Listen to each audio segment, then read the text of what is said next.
Madame X, âgée de 35 ans, hospitalisée pour délire de persécution. Elle dit que tout le monde l'attaque.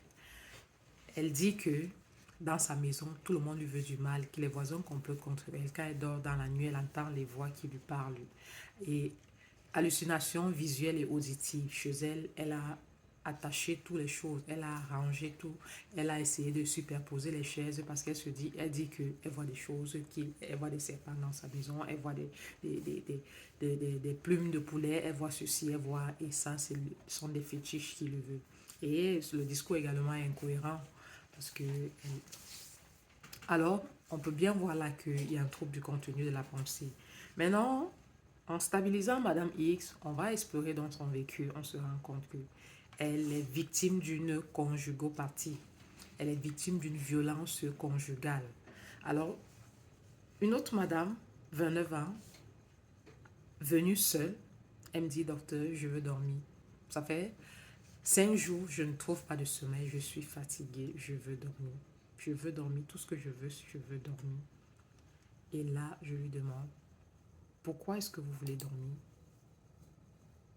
Pourquoi est-ce que vous ne trouvez pas le sommeil depuis 5 jours?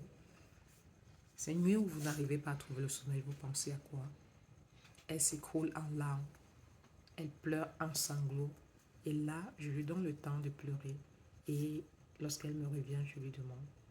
Je la tiens par la main, je lui dis, je suis là. Vous pouvez me raconter. Alors bien évidemment, je vais découvrir que là encore, il s'agit d'une autre conjugopathie. Là encore, il s'agit d'une autre victime d'une violence conjugale. Et ces deux cas de figure vont donc poser le jalon de l'introduction de la vidéo d'aujourd'hui qui est la violence conjugale, les causes. Et je vais beaucoup m'appesantir sur les causes et on va parler des conséquences, mais pas véritablement de façon ramassée. Parce que moi, comme je vous ai dit, je m'inscris beaucoup dans le domaine de la sensibilisation. Et pour sensibiliser, il faut aller chercher l'éthiopathogénie, il faut aller chercher les causes, il faut aller comprendre le comportement à la source, à la base. Alors, aujourd'hui, ce 25 novembre, on est dans une lutte contre la violence. Cette journée commémore la lutte contre la violence faite aux femmes. Alors j'ai essayé de faire quelques recherches pour avoir des données statistiques, notamment les données les plus récentes. Et qu'est-ce que j'apprends? L'ONU, l'Organisation mondiale de la santé, qui a publié les dernières données le 19 novembre 2025, fait état du fait que au moins une femme sur trois sur les 8040 millions de femmes qui existent dans le monde entier sont victimes d'une violence conjugale et sexuelle. Plus tard, il y a une autre étude faite par le ministre intérieur de France qui fait état de 80% des victimes des violences conjugales sont des femmes.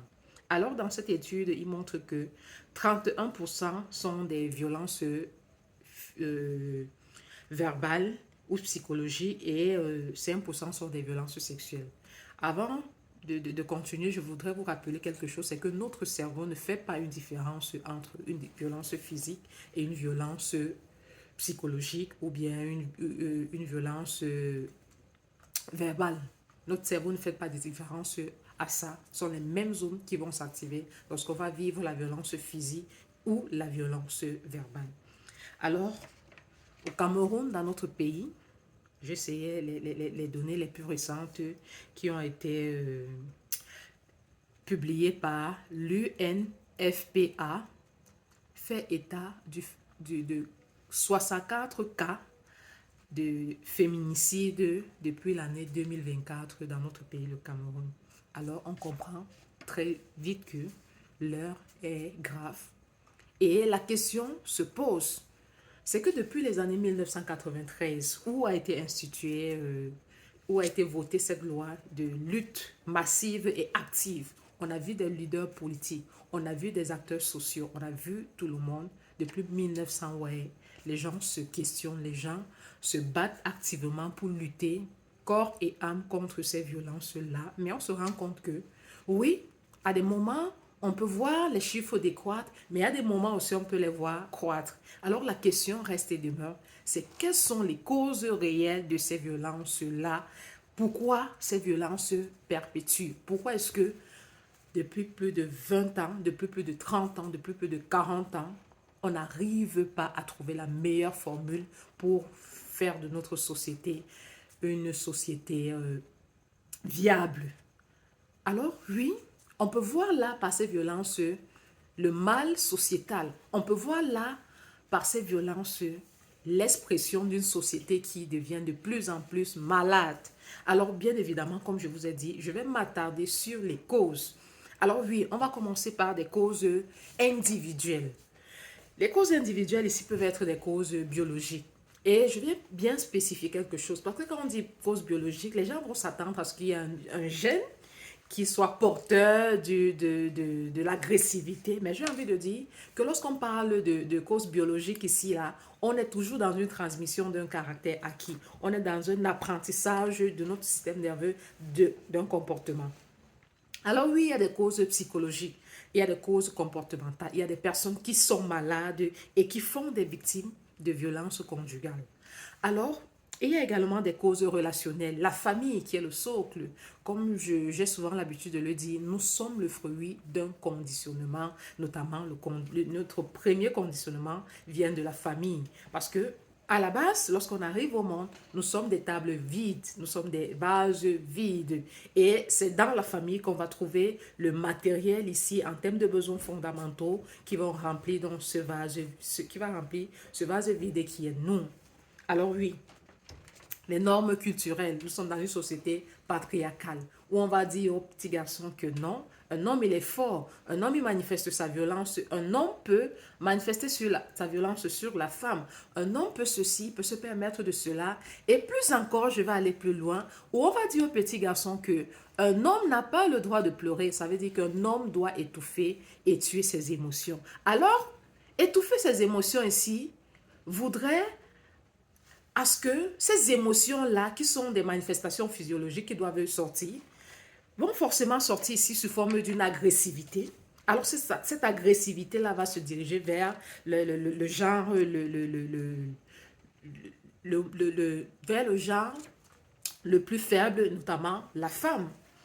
Alors oui, on va être dans des consommations de drogue. Parce que ça aussi, on a souvent tendance à oublier. C'est que ces violences conjugales peuvent être, comme j'ai dit tantôt, la conséquence d'une société malade. Alors, dans la consommation, il y a ce déséquilibre psychique-là. Il y a ce dysfonctionnement au niveau du cerveau-là qui vont faire qu'il y a des choses qu'on ne peut plus contrôler chez nous. Et la conséquence, c'est qu'on va avoir des actions violentes, on va avoir des actes violents.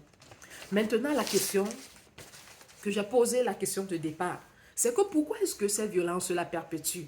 Et l'autre question, parce que j'ai envie de dire, les deux cas de figure que j'ai présentés tantôt, la question que je leur ai posée en consultation, parce que je tiens à préciser que je ne suis pas juge, et je suis là pour accompagner les patients à mieux vivre leur situation et mieux encore aller chercher les ressources en elles pour prendre les meilleures décisions. Alors, je leur ai posé la question à toutes les deux individuellement, c'est qu'est-ce que vous envisagez faire?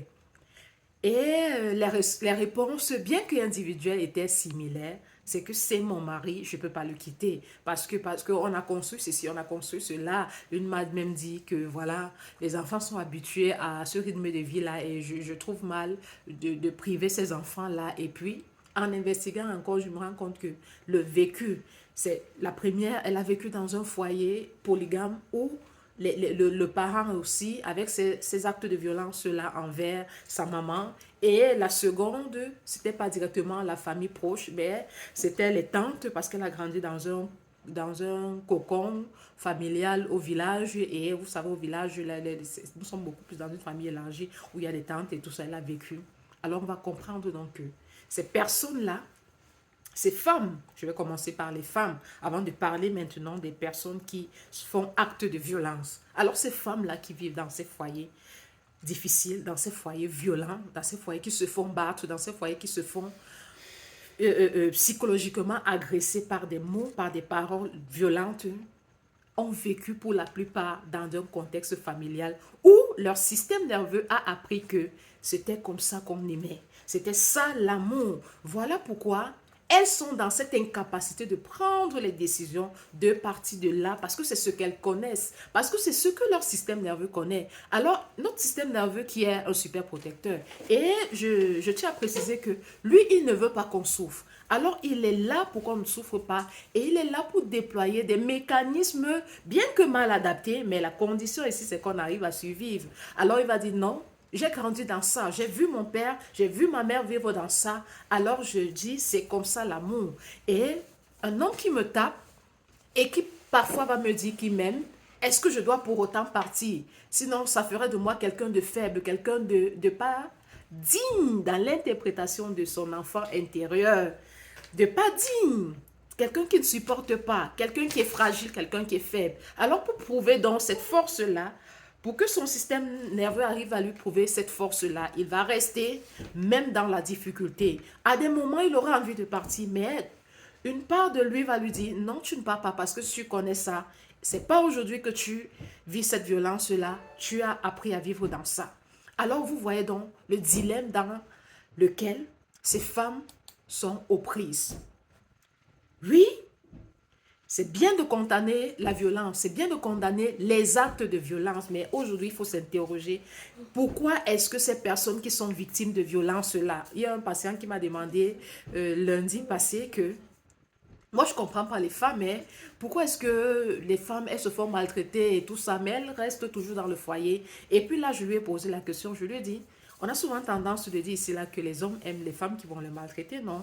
Alors, il ne va pas s'agir ni de femmes ni d'hommes, mais il va s'agir d'un conditionnement. Et ça, si on n'arrive pas à aller comprendre le conditionnement là, on va passer à côté de beaucoup de choses. Alors, pour ma part, aujourd'hui, je dis, la sensibilisation est très, très, très, très importante. Alors, il faudrait comprendre le comportement à la souche. Premièrement, c'est de comprendre pourquoi ces femmes-là ne partent pas de ces foyers toxiques-là, ne quittent pas ces hommes violents-là, ne partent pas de là, parce qu'elles ont grandi avec ce genre de choses. Parce que c'est dans ça que leur système a appris à vivre et c'est dans ça qu'ils trouvent une sécurité insécurisante. Vous allez me permettre la tautologie. Alors oui, ces hommes-là qui sont violents, est-ce qu'ils sont tombés du ciel? Parce que c'est aussi ça la question. Hein? J'ai fait une vidéo tout à l'heure où je parlais de qui fabrique les pervers narcissiques. C'est étroitement lié même avec le thème d'aujourd'hui. C'est que, est-ce que ces hommes-là ils tombent du ciel? Est-ce qu'ils tombent d'un manguier? Est-ce qu'ils tombent d'un oranger? Non. Ils sont nés. C'est nous, les femmes, qui les avons mis au monde. Et ils ont grandi dans un contexte où ils ont compris que la violence était leur seul moyen d'expression de leurs besoins. Parce que ce sont des hommes à qui on a dit, un homme n'exprime pas ses besoins. Alors un homme qui va contenir et garder, étouffer ses besoins-là va forcément déployer de l'agressivité. Il y a une étude qui a été faite par Boris Cyrulnik qui a montré que les petits garçons étaient beaucoup plus violents à l'école parce que aux petits garçons, on leur disait, tu dois être fort, tu dois être ceci. Alors avec leurs camarades, ils étaient beaucoup plus violents. Et lorsqu'on a investigué, l'auteur a conclu que c'était parce qu'il y avait ce besoin émotionnel-là qui était insatisfait chez l'enfant. Un enfant à qui on a dit, un enfant à qui on a dit un homme, un enfant à qui on a dit un homme, il ne pleure pas. Alors il comprend qu'il faut tolérer, il faut tolérer les frustrations, il faut faire ceci, On a dit non, il faut être fort. Alors il va donc manifester cette force-là sur l'autre genre. Il va donc manifester donc cette souffrance intrapsychique-là sur l'autre genre. Il va donc manifester son mal-être sur l'autre genre. Il va prendre des substances, il va prendre ceci. L'idéal, l'objectif pour lui, c'est un tampon. L'objectif pour lui, c'est d'apaiser ses tensions intérieures parce que bien évidemment, la société dans laquelle on est ne valide pas que les émotions sont indépendamment de notre volonté et ils sont là pour nous dire qu'il y a un besoin chez nous qui est insatisfait. Alors oui, aujourd'hui, il faudrait qu'on arrive à se le dire, à se regarder dans les yeux et se dire que les solutions provisoires qu'on a longtemps cherchées là, les solutions provisoires qu'on a longtemps proposées là, c'est de dire, on va créer des associations, on va créer ceci, on va créer cela, on va créer. Est-ce que c'est ça véritablement la solution? Est-ce qu'il ne s'agit pas aujourd'hui de rééduquer la population, d'apprendre même aux parents à aimer leurs enfants? Parce que oui, Je sais ce que vous allez me dire ici, c'est que tous les parents, ils aiment leurs enfants, mais j'ai envie de vous dire, c'est la catastrophe que nous voyons sur le terrain. Les gens souffrent aujourd'hui. Personnellement, j'en ai tellement souffert de cette violence-là. Et à des moments encore, j'en souffre. Donc aujourd'hui, c'est vraiment de vous interpeller que les résolutions provisoires là sont obsolètes. Cherchons des solutions profondes et durables dans le temps et dans l'espace. Et ces solutions-là vont commencer par la sensibilisation de ces mamans-là, ces futures mamans-là qui attendent des bébés. C'est de les apprendre déjà comment aimer leurs enfants. C'est de les apprendre déjà les bases, les besoins fondamentaux des enfants qu'ils vont faire et qu'ils ont à la maison, de les apprendre comment satisfaire ces besoins-là pour être sûrs qu'ils feront des adultes équilibrés. Alors, s'ils arrivent à faire des adultes équilibrés, bien évidemment, la violence va disparaître. Bien évidemment, les violences conjugales vont disparaître. Alors, on ne va plus parler de violence, on ne va plus parler de ceci. On sera bien évidemment dans une société beaucoup plus sécurisée parce qu'on aura affaire à des adultes équilibrés. Alors, j'espère que cette vidéo vous a parlé et qu'elle va retentir sur vous et qu'elle va susciter une interrogation et bien évidemment une quête réelle de solutions. Alors, n'hésitez pas de m'écrire en commentaire, de partager la vidéo, de la liker. Comme j'ai dit, j'ai besoin de votre soutien parce que mon objectif est non seulement d'avoir une communauté fiable, d'avoir une communauté lucide et également je voudrais grandir dans ce domaine qui est la santé mentale et ça, c'est grâce à vous que je pourrais le faire. Alors n'hésitez pas véritablement de me soutenir et on se dit à très bientôt pour une prochaine vidéo. Merci.